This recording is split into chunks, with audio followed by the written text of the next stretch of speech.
rare and balanced view on politics in today's world. Based on facts, born of rationality, common sense, and logic, providing context on today's events. This is American Perspective with Rick Thomas. Hello, everyone, and welcome to American Perspective. I am your host, Rick.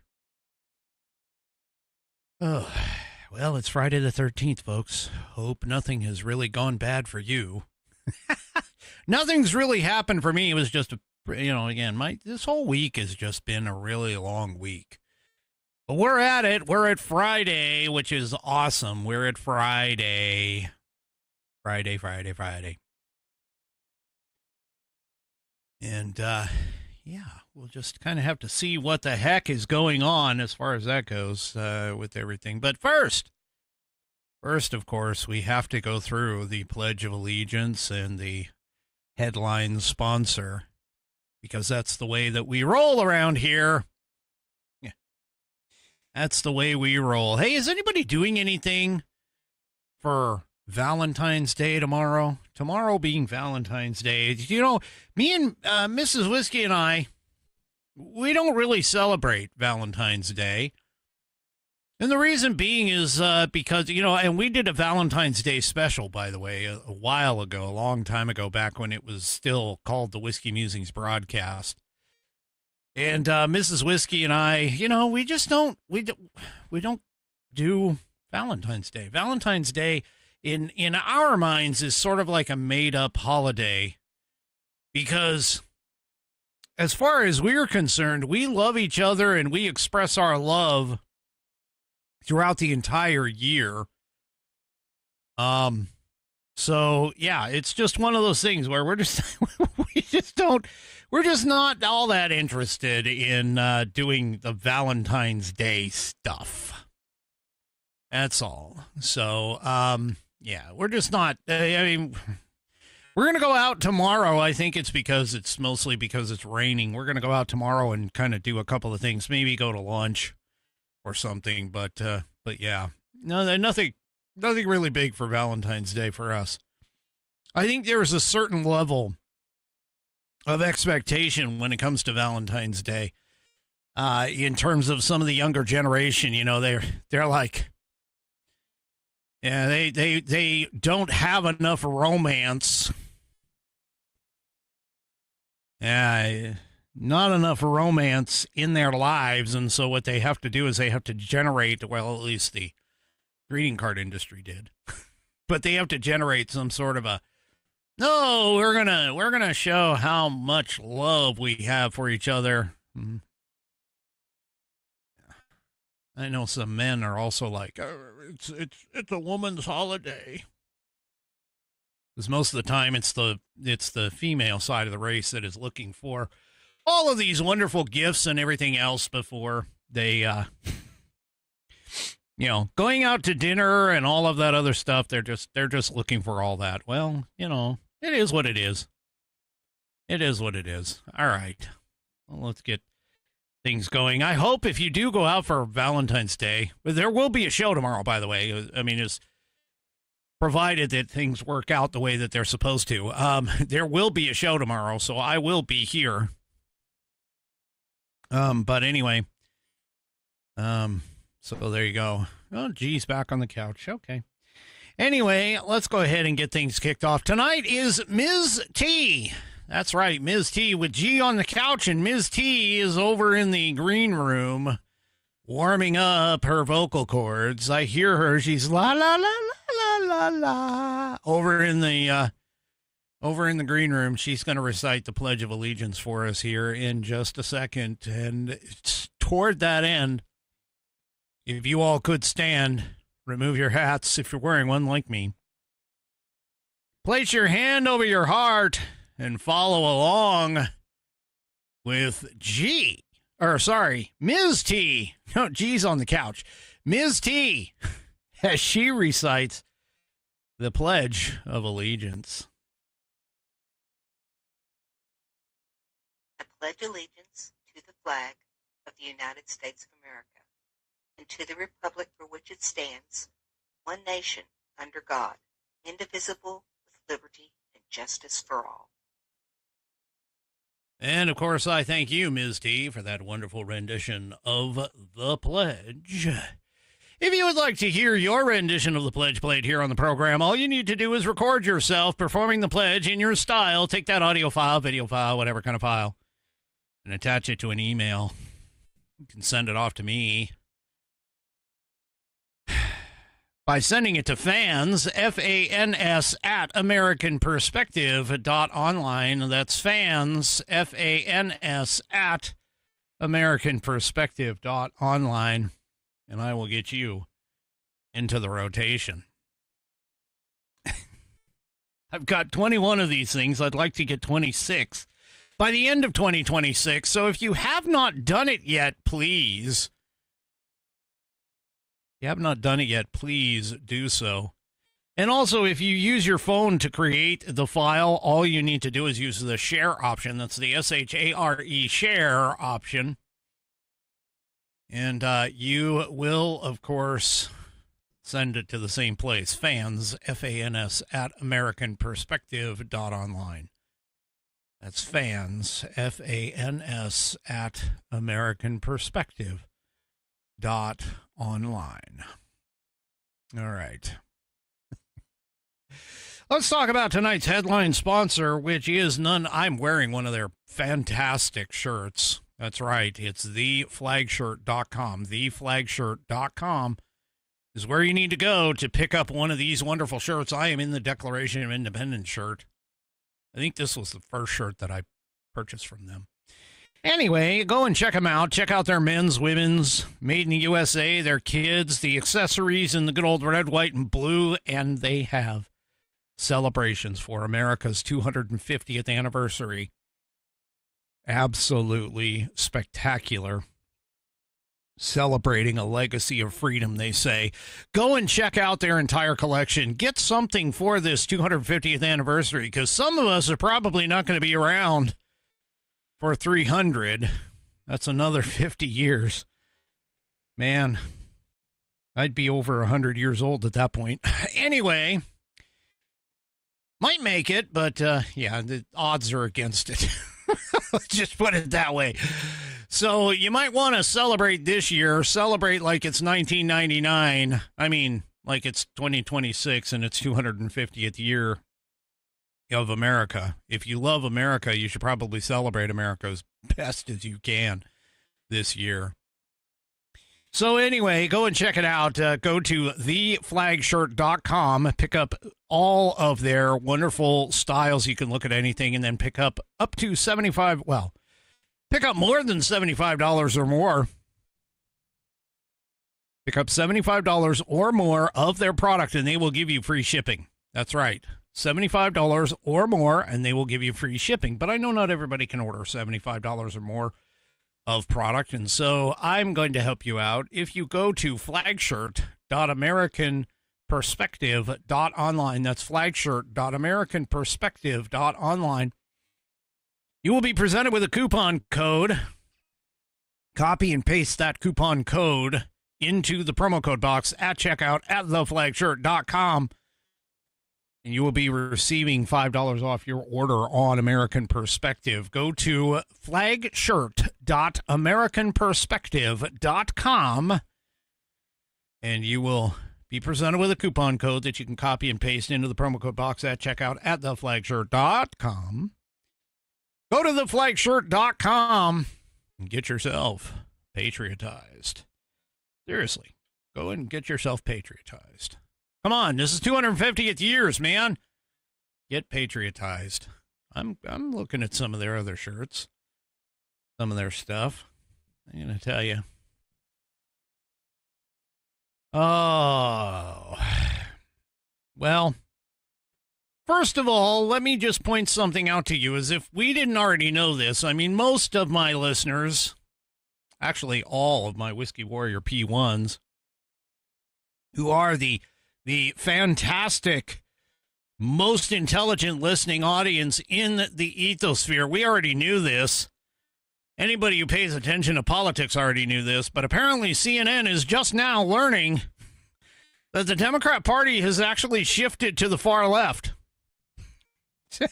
Now, okay, look, it's no surprise to anybody there. I mean, let's be honest. It's no surprise to anybody who has been involved in any of this.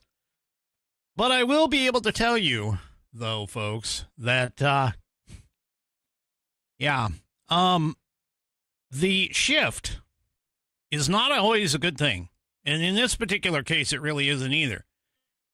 And CNN's just now figuring it out means that, well, there might be some other people who are kind of figuring it out. I know many of them are like, oh my God, we no longer are the moderate. We don't have any moderates anymore. Everything's shifted to the left. Even, there was a story the other day, just to kind of digress here, but there was a story the other day that there was a Republican who actually isn't a Republican.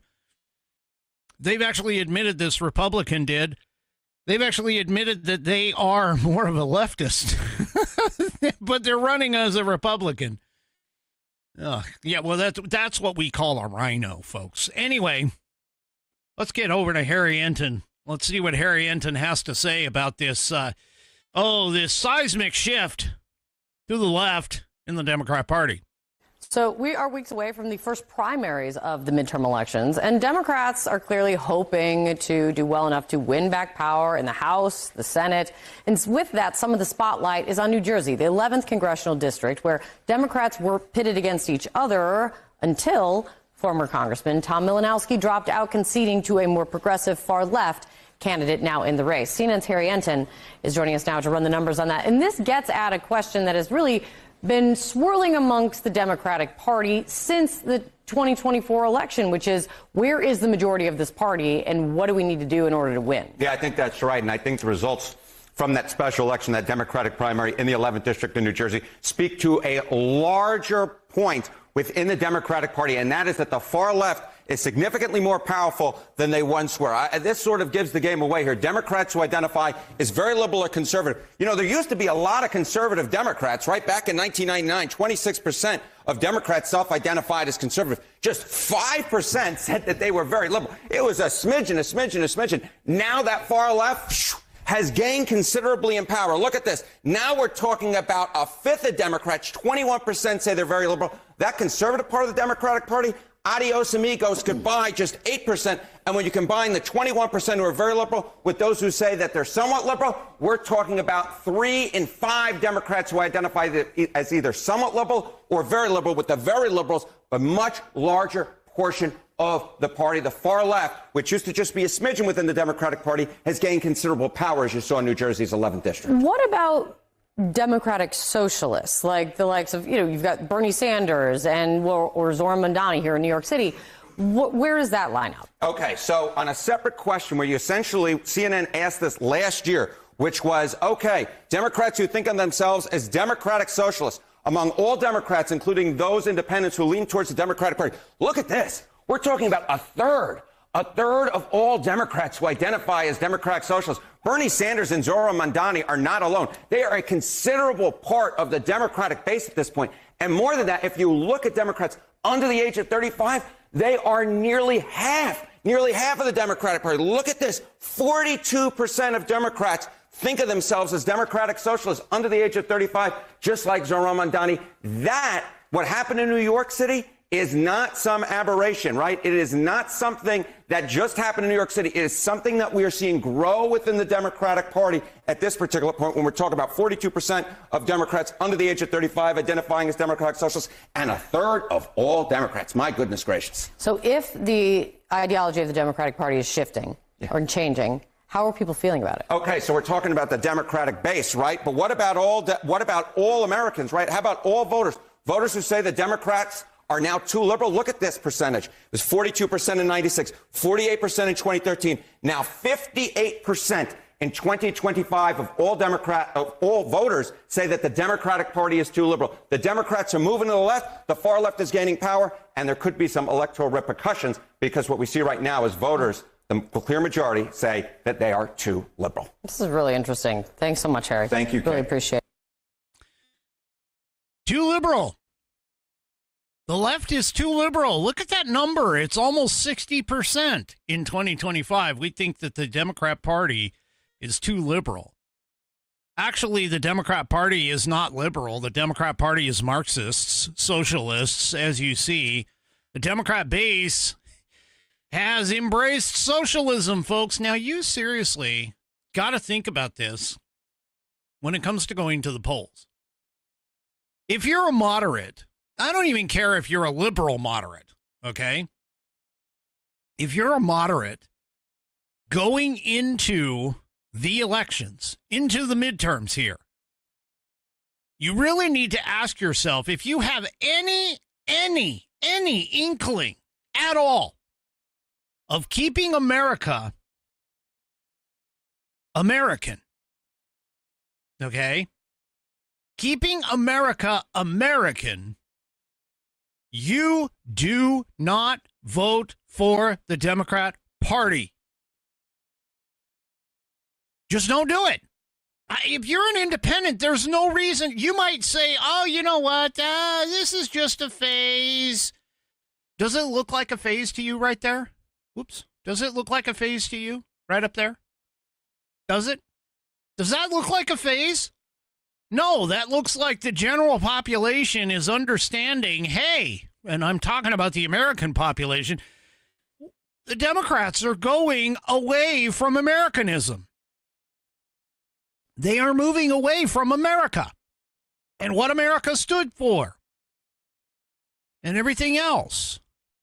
I mean, this is not America. You know, the Democrat Party, there used to be, back in the 80s, part of the reason why Ronald Reagan won in a landslide, the greatest landslide victory, especially in the popular vote, he won every single state in America, every single one with the exception of Minnesota.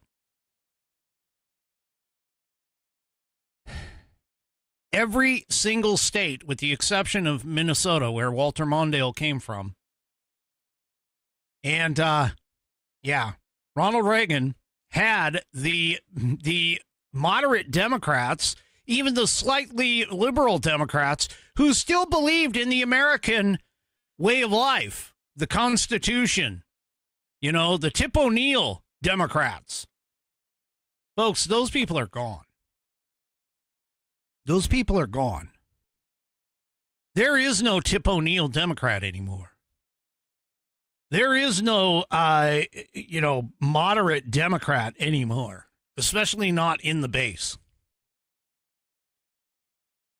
Now, one can only hope that there are electoral repercussions on this, especially in the coming up midterms. Now, it doesn't appear to necessarily be that way because we have, you know, the newest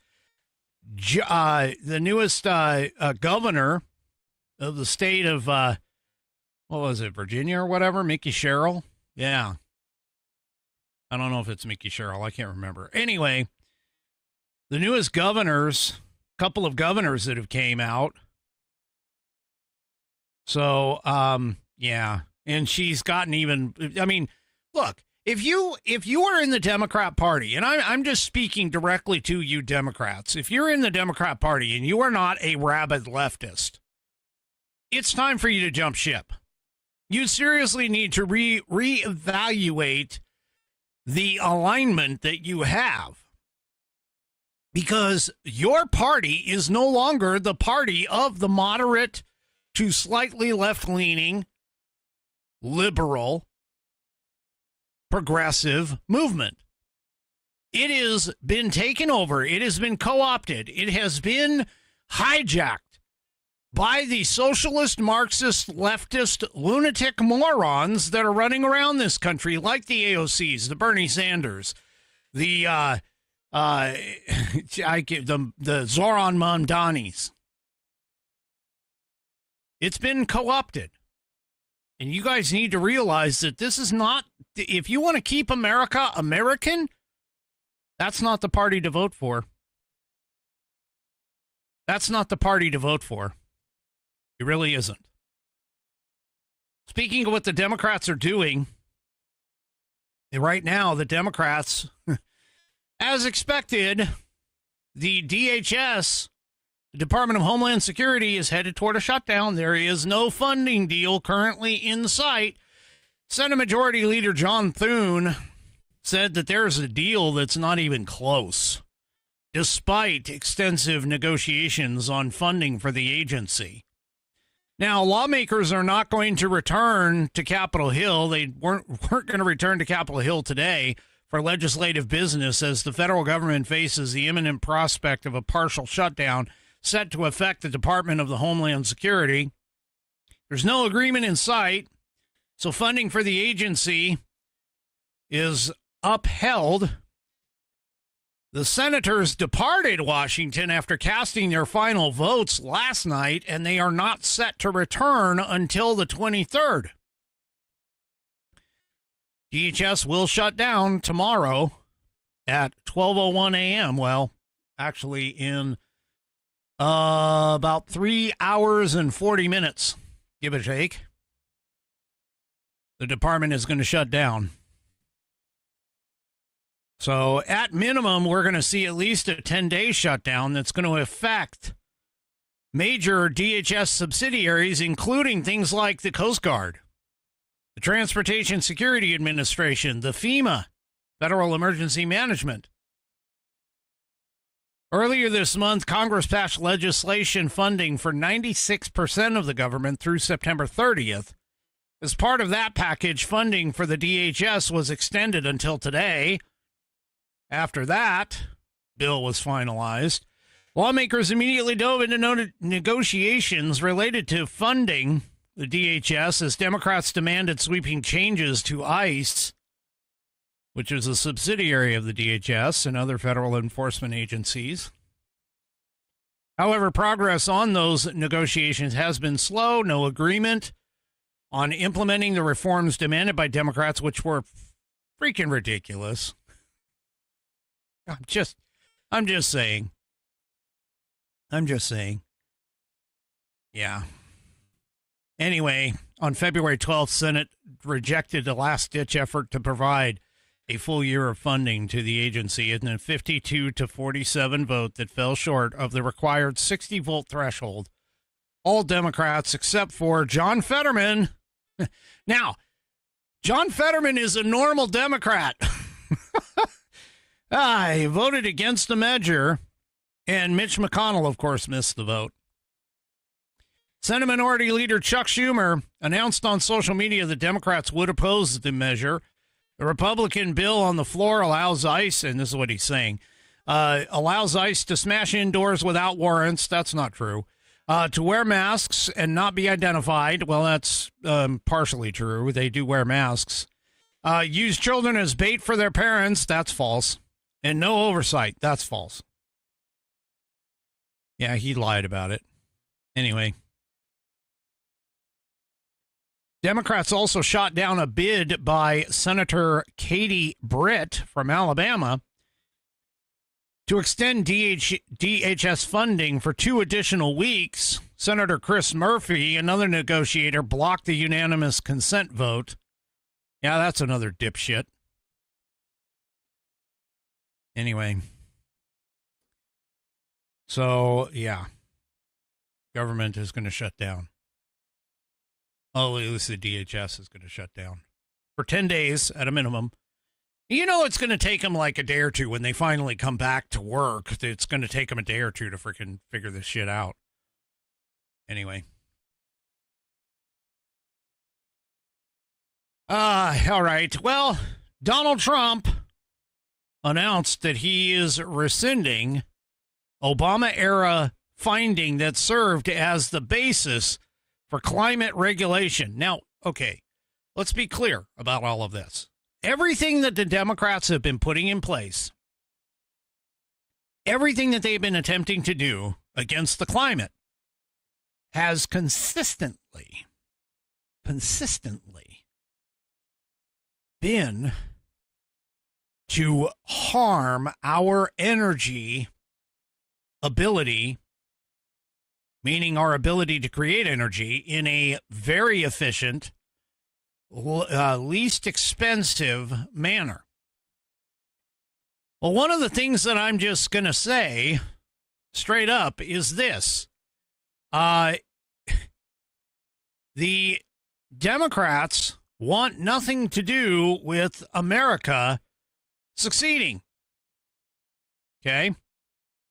So, and by the way, whenever you want to talk about making things affordable again, whenever the Democrats talk about making things affordable again, keep in mind that affordability also is tied to things like governmental regulations, high taxes.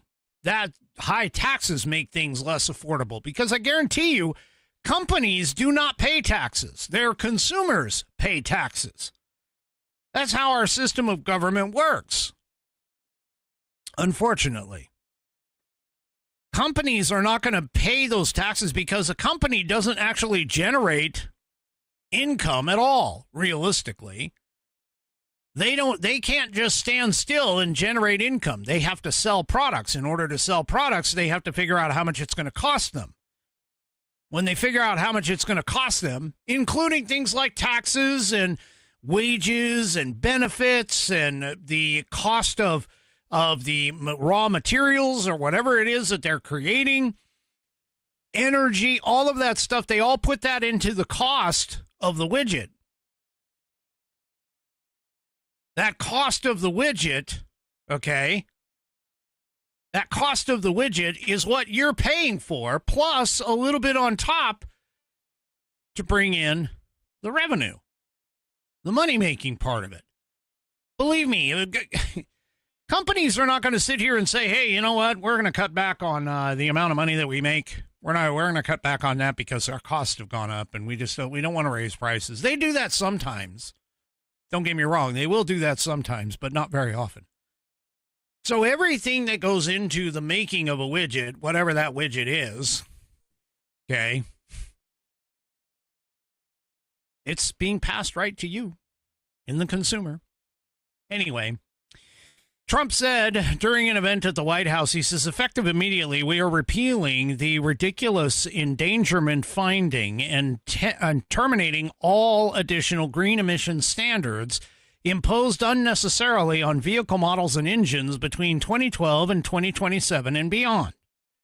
These crippling restrictions were a major factor in driving up car prices to unprecedented levels, and the car that you were getting was not nearly as good.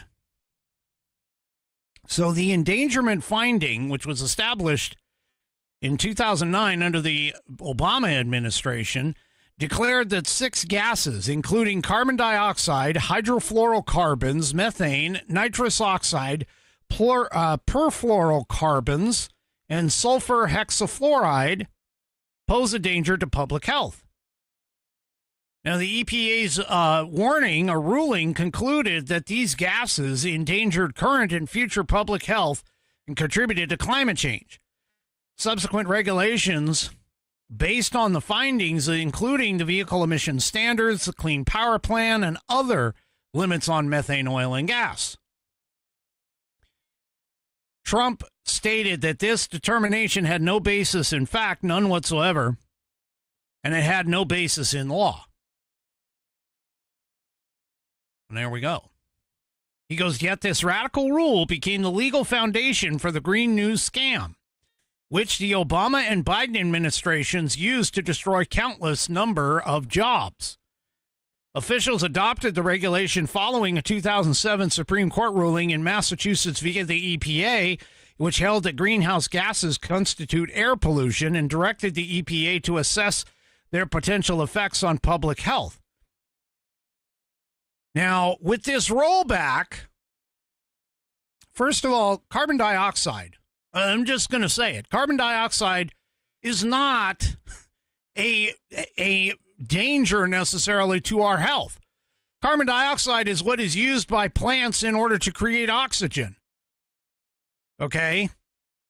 So the idea that carbon dioxide is this horrible thing, and we're not even close to being at the carbon dioxide levels that would be considered dangerous for life on the planet. Okay. So all of this is just, as far as carbon dioxide is concerned, a problem. Now, because of this, honestly, they should relitigate Massachusetts via the versus the EPA. They should relitigate that. And, yeah. If they can relitigate that and rechange that decision or change that decision, it would have, it would be a lot better. So anyway, Trump called this a disastrous Obama-era policy that severely damaged the American auto industry and massively drove up prices. Vehicle costs increased by approximately 22% under the Biden administration without achieving any meaningful impact on the environment, but making the car worse, which is exactly what I've been saying all this time. White House Press Secretary Carolyn Leavitt told reporters during a briefing on the 10th, "This will be the largest deregulatory action in American history, and it will save the American people $1.3 trillion in crushing regulations." Absolutely. Well, Barack Obama freaked out over it because, well, let's face it, Barack Obama seems to think that he's the, best person ever. He wrote on X, "Today the Trump administration repealed the endangerment finding, the ruling that served as the basis for limits on tailpipe emissions and power plant rules. Without it, we'll be less safe, less healthy, and less able to fight climate change. Also, the fossil fuel industry can make even more money." Actually, that's a bunch of crap. There's a community note on it. I can't open it, but there's a community note on it, too. Or, well, rate the proposed community note. I'll have to go check that out because I actually can do community notes on X. I was accepted into the program. All right, before we move on to our headline conversation, let me tell you about this wonderful elixir that I drink every single freaking morning. Every morning. Yes. It's called coffee. And if you still haven't tried 1775 coffee, now is your shot. The 1775 starter kit has dropped. There's a small number of units available. In each unit, you're getting the bold dark roast that hits hard, the smooth medium roast, and the Vitality Mushroom Coffee for clean energy and laser focus with no crash. All of these coffees are single origin, small batch, toxin-free, and mold-free. Plus, you'll also be receiving, as a part of that kit, a gold spoon clip, because freedom isn't scooped with plastic. You'll be getting a frother that is strong enough to stir up not only your coffee, but also your mother-in-law's opinions. And you'll be receiving a black 1775 tumbler. It's $170 worth of coffee and gear, yours for just $99. This is for the ones that have been watching 1775 coffee blow up on Rumble and wondering if it's actually worth it. Spoiler alert. It is. Looks like G needs some coffee because he's not pontificating about the wonders of 1775 coffee. So somebody get G some 1775 coffee over on his couch as soon as possible. Anyway, go to 1775coffee.com. That's 1775coffee. That's the numbers 1775coffee.com/studio and grab your starter kit before they disappear. 1775coffee.com/studio. Bold beans, clean fuel, and a morning routine that stands for something, just like Rumble does. Go to 1775coffee.com/studio. That's your question mark key. /studio and grab your starter kit today. Well, one thing you need to know about Democrats, and especially these idiots that are in Minnesota, they have a huge arrogance factor. Yeah, somebody mainline that caffeine for G so he can wake up. Anyway, they have a huge, huge arrogance factor. And, well, I love it when Josh Hawley gets a chance to go after these idiots. Seriously. Josh Hawley is smart. I mean, he is one of my favorites in Congress. Not saying that I have a lot of favorites in Congress, because I really don't, but he is definitely up there. He's probably in my top 10, if not my top 5. Because he says it like it is, and he brings the receipts. Well, he had an opportunity to tear into Keith Ellison, the AG, that's Attorney General for Minnesota. And by the way, the Attorney General is the top law enforcement person at the state level outside of the governor himself. Well, we all know about Governor Walz, Tampon Tim. But anyway, let's go ahead and take a listen. Now, this is a really long clip, but it is just hilarious. And by a long clip, I mean it's almost 7 minutes long. So let's go ahead and move on over. And I'm going to get out of the way of you, Mr. Hawley, to go ahead and go after Keith Ellison. Take a listen. Mr. Ellison, let me start with you. You're the Attorney General of the state of Minnesota. Do I have that correct? That's a yes? Sir, you're aware of my job. You know the answer to that. You're not going to answer my questions? Are we going to start this way? Are you the Attorney General of the state of Minnesota, yes or no? You know the answer. Mr. Ellison, you're in my courtroom now. You're under oath. So I suggest that you answer my questions. You the Chief Law Enforcement Officer of the state of Minnesota, yes or no? Let's try another question. Are you familiar with the $9 billion in historic fraud out of your state, including the $250 million in the Feeding Our Future program alone? You familiar with that? Don't turn to the pages in your book to get your potted answers. Are you familiar with it? Yes or no? Yes, I am familiar with it. Very familiar, aren't you? Because the people who ran the Feeding Our Futures program came to you in your official office in the state capitol December 11th, 2021. And asked for your help in getting investigators off their backs. They complained to you for upwards of an hour about state investigators going after them, and they begged you to help them, and you agreed to it, amazingly. And we know you did. That's not because true. It's all caught on tape. Yeah, every single sentence is caught on tape. Here's what you said. Let's take a look. You said, it's not a question. You said to them, send me the names of all these folks who are investigating them. You said to them, send me their names, and I'll take that list, and I'll call the person over at Education who was investigating them and say, what's going on? Why am I getting these complaints? Then you went on to say, I already have my team working on this. What day should we get together to discuss it again?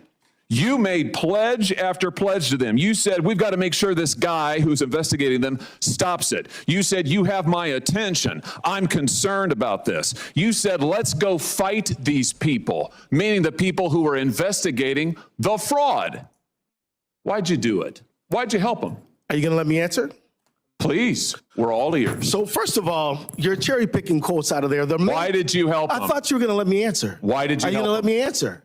Why did you help You them? let me answer and I'll answer you. Tell the truth and I'll let you answer. I will tell the truth. Good. Let's do that. That'd be a nice change. Why'd you help them? Now see, Mr. Chairman, I didn't come here to be insulted. I came here voluntarily. You came here for the truth. Let's have it. Why did you help them? The quotes are here. They're in black and white, and every member of this audience can listen to the recording. It's 54 minutes long. It's all in public. You can Google it right now and listen to it. And listen to it all. Why'd you help them? First of all, I didn't help them. You did help them. No, I did not. I certainly didn't. You're saying you didn't do anything for them. You didn't. Well, wait a minute. I already have my team working on this again. That's not you? I have my team assisted with the information that led to the prosecution and conviction of these people. No, you didn't. You didn't lift a finger to prosecute them. No, you did not. You didn't lift a finger to prosecute them. Federal prosecution. You had, BS. You had whistleblowers come to you as early as 2019. You're the one talking BS. Hey, listen, it's my time. Doesn't know what you're talking about, sir. No, sir. You now have encountered the truth and you don't like it. Why'd you take their money? Why'd you take their money? I didn't. You took $10,000. No, that's a false statement. $10,000 9 days after the meeting. False statement. You took $10,000. Here's what happened. They went to your office. They solicited money from you. They solicited help from you. That's also wrong. They came to your office. It was your official office. You met with them for 54 minutes. No, they asked you for help. You pledged it to them, and they talked repeatedly about money. In fact, it's all they talked about. That's a lie. Money. They said, said, we will put our dollars in the right place. We will support candidates that will fight to protect our interests. You replied, that's right. They said, if you are securing your donor base and securing your power base, you can act the way you want. You replied, money is freedom. They said the amount of money circulating, I'm reading the transcript, the amount of money circulating in our community today is powerful, and we haven't realizing it in a meaningful way. And you said, give me the specifics. And 9 days later, you took $10,000 from people who were then indicted. It's in your reports. Why'd you do it? Sir, was it worth it? You know what? This is a theatrical performance. This is the truth. This is what accountability looks like, of which you've had none. You helped fraudsters defraud your state and this government of $9 billion, and you got a fat campaign contribution out of it. You ought to be indicted. True. Well, that's the truth. I think we've made the point. Let's keep the tenor just for the record. I'll ask how I want to. He's lying, and that's the truth. Oh no, this is all on the record, sir. Did you bother Did you bother to investigate where the money that you facilitated their fraud for, where it went? Do you know where it went, what it was used for, the fraudulent money? I do, because we just heard testimony about it yesterday. Because we were key players in the hundreds of millions of dollars to terrorist groups, to transnational criminal organizations, to the drug trade, to drug trafficking, to child trafficking. And you took $10,000. That's a lie. And helped them do it. You know, the other thing is, whistleblowers came to you as early as 2019. Let's look. As early as 2019, whistleblower. Don't talk over me. As early as 2019, it's my hearing, pal. As early as 2019. Don't call me whistleblowers came to, well, I should call you prisoner because you ought to be in jail. Well, we'll see what you can do. In 2019, whistleblowers came to you in your office and referred to you fraud allegations from Feeding Our Futures, and you blew them off. Listen, your own state newspaper investigated it. The Minnesota Star Tribune, the Partners in Nutrition, brought its concerns to the Attorney General's office in 2018 and in 2019, and you did nothing. You did nothing for years. The only action you took is, once all these fraudsters came to your office and asked you to get involved and offered you money, then you got involved. Then you took the money, and then you got involved. They did not come to my office. You're completely wrong about that. You met with them for 54 minutes, and you took $10,000, and they also gave your family money. They gave your family thousands of dollars in campaign contributions in addition to what they gave you. False statement. Let's put this is completely untrue. The New York Post. Yeah, we know the New York Post. Minnesota Keith Ellison, AG, accepted campaign donations from individuals linked to the $250 million COVID fraud scheme after they were in your office. The donations came on December 20th. Sir, you met with them on December the 11th, and on January 20th, the FBI knocked over their headquarters. No. That's the sequence of events here. No, it's not. You've been right at the center of this fraud thing from the beginning, and you've enabled it. And sir, the false you statement, should resign. And sir, you should resign. I was thinking the same thing about you. Should resign. Now, most of the time, I'm just going to say that, you know, stuff like this, remember, publicized hearings like this, honestly, are more theater than anything else. They're to give individuals their 15 minutes of fame. But here's the problem. Keith Ellison did take that money. However, there is also testimony from his office, whether or not this is true, I don't know, but testimony from his office that he returned the money once he figured out where it was coming from. Okay, but he still took it. You notice he didn't say that. He just said, that's a lie, I didn't take it. Well, he did take it. Anyway, these people, they, you know, the thing about it is that if we let them off, and this is part of the reason why I sit here, and I say this all the time, if you let these criminals off with a slap on the wrist, all that does is just give them the ammunition to go ahead and do worse later, because they know that you're a pushover. So this kind of a situation, I mean, folks, the Republicans need to grow some balls. They just do. Republicans need to grow some balls. We don't have any in the party. We don't have any in the party. Well, it wasn't just Josh Hawley that got involved on it. There was another senator, GOP senator, that jumps into it. And, well, he definitely got Keith Ellison with just one single solitary question with regards to this. So let's go ahead and take a listen to that. To the country illegally, or you overstay a visa, should you be deported? My simple answer is, sir, it depends. Okay, so if somebody breaks into your home, should they be arrested for breaking and entering, or does it depend? It's an entirely different scenario. How's that? Because immigration is essentially a civil, and the breaking into my home is a criminal matter. Oh, okay, gotcha. So if there's laws that should be enforced, so we shouldn't enforce civil violations? We absolutely should enforce them. But you just said that it's a civil matter, so it's different. So if somebody you enforce civil matters. So if somebody commits a civil infraction, it shouldn't be enforced? It should be. Okay, so they should be deported. No, they should have due process that is associated with their petition. So, okay, for example, so the act of entering the country illegally, you think we should say, well, did you really do it or not do it? It's pretty obvious that they did, right? Well, I mean, it would depend on the facts of the situation, and then they might say, I just gave you the facts. They entered the country without permission. But Senator, what if they had a good faith basis to say they would be persecuted in their home country and subjected to real oppression there? Under international law, there are provisions for them to make a case. That's a phenomenal point. Mexico and Canada, do you consider those to be safe countries or no? Generally, I do, but there are certain generally you do? Well, yeah, so basically, if you caught that, I know the audio was a little low, the clip itself was a little low, but basically what he was saying, or what he was asking is, hey, at first he says, hey, breaking into the country versus breaking into your house. And Ellison says, well, breaking into the country is a misdemeanor, which it is in certain circumstances, but not always. But then he goes on to say, okay, well, misdemeanors, do you think we should just not enforce misdemeanors? And then Ellison, being stupid, said, oh, no, we should enforce misdemeanors.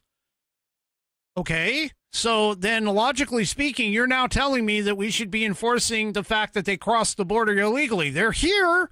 They've crossed the border illegally.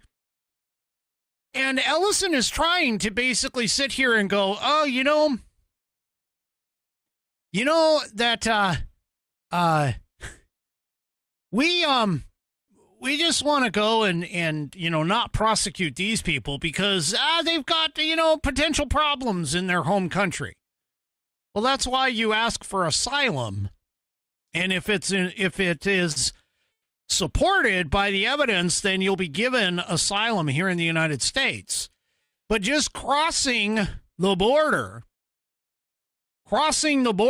is literally illegal. Anyway, yeah. Oh, these people. I just got to tell you, I can't even imagine. I can't even imagine why they are, this is part of their problem. This is part of their shtick. This is part of their idiocy. They're hypocritical in everything that they do. Everything that they do is a hypocritical situation.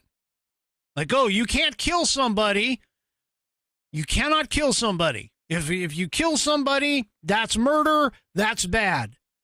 Oh, but if it's an illegal alien or a mother killing her innocent child, well, that's not murder. Oh. It's an illegal alien. Oh, let's just, let him go. Yeah, let's just let him go. Anyway. And by the way, this whole crap that they have about due process has actually been litigated by the courts. The Supreme Court of the United States has stated that not every single alien that comes in is going to get what is considered to be due process under the Constitution. That, in fact, the Constitution does not apply to illegal aliens when it is dealing with an administrative matter. This has already been litigated, people. Due process, and the Constitution of the United States only applies to United States citizens. That's it. If you're not a United States citizen, the U.S. Constitution and the protections it provides are only extended to you because of the fact that people extend them mistakenly, but extend them out of the goodness of our hearts. They're not supposed to be. It's not supposed to be. Anyway. Well, speaking on immigration and immigration rights, Tom Homan announced not too long ago that the ICE operation surge in Minnesota is pulling back. Well, the left is like, oh my gosh, that means everything. ICE is leaving. No. Tom Homan clarified that in an interview with Fox News' Laura Ingraham on Thursday. Homan said that hundreds of agents will still carry out investigations into the allegations of federal entitlement fraud in that state. He said, quote, "This is ending the surge, but we're not going away. And let me say this, over 800 flights a day land in St. Paul, Minnesota. If we need to come back, we'll come back." His comments on the fraud were in reference to allegations that the billions of dollars, which Keith Ellison was testifying to in Congress, of federal funding had been stolen in the state. Since 2022, dozens of people, mostly of Somali descent, had been charged in relation to a number of alleged fraud schemes in the state, including the defrauding of programs designed to provide meals, therapy for autistic people, housing assistance, and more, congressional lawmakers said during a hearing last month. Earlier on Thursday, Homan announced in a news conference that the weeks-long surge of agents would conclude and confirmed a significant drawdown has already been underway this week and will continue into next week. The pullback comes after the agents, of course, had those two fatal incidents because they were stupid. I'm just going to say it. The two people. Alex Preddy and Good were stupid. That's just all. They made stupid decisions. But anyway, so the drawdown is going to happen, but not everybody is leaving. They're keeping people in there, which they should. They've got investigations going on. They need to. They need to keep those investigation people, the investigative people in there and going. Now, by the way, since ICE and the other federal agents had surged to the city in December, more than 3,300 unaccompanied illegal alien children were located. Remember all those children, those 350,000 children that went missing under the Biden administration? Yeah, Tom Homan and ICE found them. Found some of them anyway. So, yeah. You mean to sit here and tell me that this law enforcement isn't working at all? Well, I guess even your enemies can potentially become your friends. What am I talking about here? Well, CNN's Caitlin Collins actually had something to say about the Trump administration in particular. She actually gave the Trump administration some praise. In particular,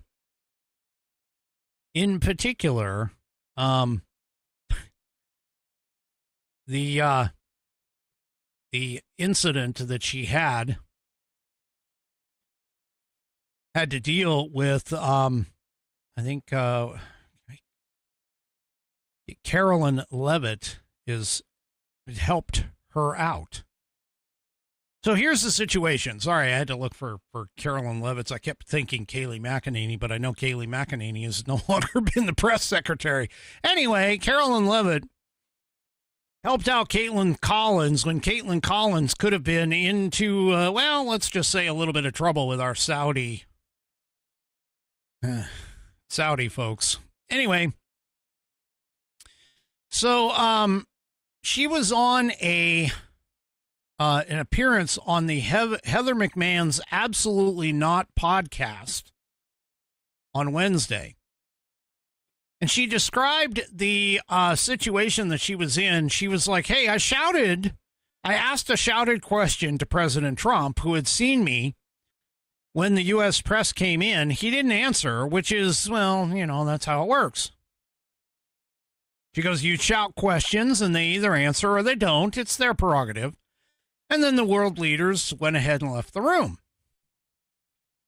Well, normally that would be an innocuous exchange. It's rather common to anyone who has watched the U.S. government press conferences at all.